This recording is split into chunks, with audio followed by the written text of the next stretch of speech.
నమస్తే, నేను Prem. Welcome to Khyati connects. భూములు, ప్రజల ఆస్తుల చుట్టూ సాగే రాజకీయం ఎప్పుడూ ఒక సెన్సేషనే. నిన్నటి వరకు ల్యాండ్ టైటిలింగ్ యాక్ట్ చుట్టూ తిరిగిన ఏపీ పాలిటిక్స్ ఇప్పుడు రిజిస్ట్రేషన్ల వ్యవస్థ ప్రైవేటీకరణ వైపు మళ్లీ తీవ్ర దుమారాన్ని రేపుతున్నాయి. ముఖ్యమంత్రి చంద్రబాబు నాయుడు నేతృత్వంలోని కూటమి ప్రభుత్వం ప్రజల ఆస్తులకు సంబంధించిన రిజిస్ట్రేషన్ల వ్యవస్థను ప్రైవేటు పరం చేయాలనే ఆలోచనలో ఉందంటూ వస్తున్న వార్తలు ఇప్పుడు రాష్ట్ర వ్యాప్తంగా కలకలం సృష్టిస్తున్నాయి. ప్రైవేట్ రంగం ఎంతగా దూసుకొస్తున్నా కొన్ని రంగాలు ఎప్పటికీ ప్రభుత్వ రంగంలోనే కొనసాగాలనేది నిపుణుల మాట.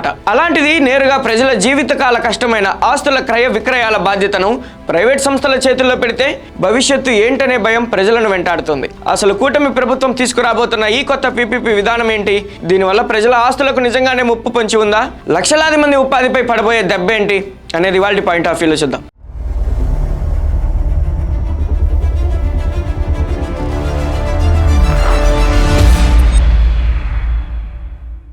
భూమితో మనిషికి కేవలం ఆర్థిక సంబంధమే కాదు, ఒక బలమైన మానసిక సెంటిమెంట్ ఉంటుంది. ప్రతి మనిషి తన జీవితకాల సంపదను భూమి రూపంలో దాచుకోవడానికే ఇష్టపడతాడు. గత ఎన్నికల సమయంలో వైఎస్ఆర్సీపీ తీసుకువచ్చిన ల్యాండ్ టైటిలింగ్ యాక్ట్ పై తెలుగుదేశం నేతృత్వంలోని కూటమి పెద్ద ఎత్తున ప్రచారం చేసింది. వైసీపీ వస్తే మీ ఆస్తులను లాక్కుంటుందనే భయాన్ని ప్రజల్లోకి బలంగా తీసుకెళ్లారు. ఆ భయం ఏ రేంజ్ లో పనిచేసిందంటే చివరకు వైఎస్ఆర్సీపీ అభిమానులు కూడా ఆ పార్టీకి ఓటు వేయలేనంతగా సెంటిమెంట్ ను దెబ్బతీసింది. కూటమి ప్రభుత్వం అధికారంలోకి రాగానే తామిచ్చిన ఎన్నికల హామీ మేరకు ల్యాండ్ టైటిలింగ్ యాక్ట్ ను రద్దు చేసింది. ఇక్కడి వరకు అంతా బానే ఉన్నా ఇప్పుడు కూటమి ప్రభుత్వం తీసుకున్న నిర్ణయాలు సరికొత్త ఆందోళనలకు దారితీస్తున్నాయి. నాడు చట్టంపై జరిగిన ప్రమాదమే అంతగా భయపెడితే ఇప్పుడు ఏకంగా రిజిస్ట్రేషన్ల వ్యవస్థనే ప్రైవేట్ సంస్థల చేతుల్లో పెట్టేందుకు రంగం సిద్ధం కావడంపై రిజిస్ట్రేషన్ అధికారులు, మేధావులు తీవ్ర అభ్యంతరం వ్యక్తం చేస్తున్నారు. నిజానికి ఈ ప్రయోగం చంద్రబాబు నాయుడు గారికి కొత్తేం కాదు.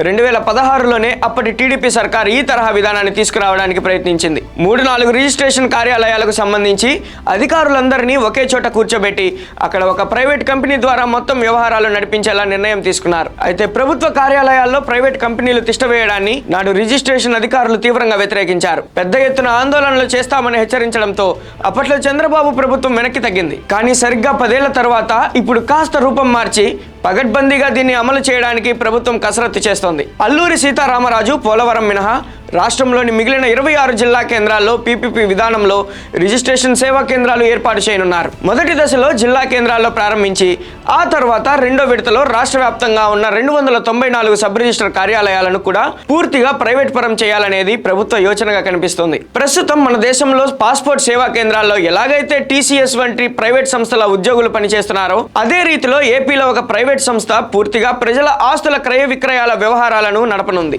డాక్యుమెంట్ల తయారీ మొదలుకొని డేటా ఎంట్రీ వరకు ప్రైవేట్ వ్యక్తులే చేస్తారు. అంతిమంగా కేవలం ఒక రిజిస్ట్రేషన్ అధికారి మాత్రమే అక్కడ ఉండి ఆమోద ముద్ర వేస్తారు. ఇక్కడే అసలైన ట్విస్ట్ ఉంది. రిజిస్ట్రేషన్ ప్రక్రియలో టైటిల్ డీడ్ సృష్టించడం అత్యంత కీలకమైన అంశం. ఇందులో ఎంతో నైపుణ్యం, చట్టపరమైన అవగాహన ఉంటే తప్ప సరైన డాక్యుమెంట్ ను సృష్టించలేరు. ప్రభుత్వ ఆధ్వర్యంలో నడిస్తే ఒకవేళ రేపు తప్పులు జరిగినా బాధ్యులైన అధికారులపై కఠిన చర్యలు తీసుకునే అవకాశం ఉంటుంది. రిజిస్ట్రార్ లేదా సబ్ రిజిస్టర్ వంటి ప్రభుత్వ ఉద్యోగులు తమ ఉద్యోగం పోతుందనే భయంతోనైనా తప్పుడు మార్గాలకు దూరంగా ఉంటారు. కానీ ఎలాంటి భయభక్తులు లేని ప్రైవేట్ వ్యక్తులకు ఈ బాధ్యతలు అప్పగిస్తే రేపు డేటా మ్యానిపులేషన్ జరిగితే బాధ్యులెవరు అనే ప్రశ్నలు కూడా వస్తున్నాయి. ప్రజల ఆస్తులకు సంబంధించిన అత్యంత రహస్యమైన కీలకమైన వివరాలు ప్రైవేట్ కంపెనీల చేతుల్లోకి వెళ్తే భవిష్యత్తులో చాలా దుష్పరిణామాలు ఎదురయ్యే ప్రమాదం ఉందనే ఆందోళన కూడా వ్యక్తమవుతుంది. ముఖ్యంగా అధికారంలో ఉన్నవారు తమ ఇష్టానుసారం ఆస్తులను రాయించుకునేందుకు ఈ ప్రైవేట్ వ్యవస్థలను ఈజీగా లోపరుచుకునే అవకాశం ఉంటుందని విమర్శకులు హెచ్చరిస్తున్నారు. మరోవైపు ఈ నిర్ణయం వల్ల రాష్ట్ర వ్యాప్తంగా ఉన్న దాదాపు 1,00,000 మందికి పైగా డాక్యుమెంట్ రైటర్లు ఒకేసారి రోడ్డున పడే ప్రమాదం పొంచి ఉంది. తరతరాలుగా ఈ వృత్తిని నమ్ముకుని బతుకుతున్న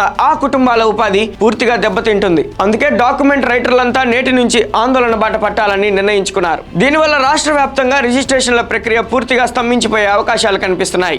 డాక్యుమెంట్ రైటర్ల ఉపాధి సమస్య ఒక ఎత్తైతే ప్రజల ఆస్తుల భద్రతకు ప్రమాదం పొంచి ఉండటం అన్నిటికంటే పెద్ద ఆందోళనకరమైన అంశం. ప్రజల్లో నెలకొన్న ఈ భయాన్ని, రిజిస్ట్రేషన్ అధికారుల అభ్యంతరాలను కూటమి ప్రభుత్వం ఖచ్చితంగా పరిగణలోకి తీసుకోవాలి. రిజిస్ట్రేషన్ల కార్యాలయాలను ప్రైవేటుకు అప్పగించే ఈ ప్రమాదకరమైన నిర్ణయానికి స్వస్తి పలకాలని డిమాండ్లు కూడా వెల్లువెత్తుతున్నాయి. మరి దీనిపై చంద్రబాబు సర్కారు ఎలా స్పందిస్తుందో వేచి చూడాలి.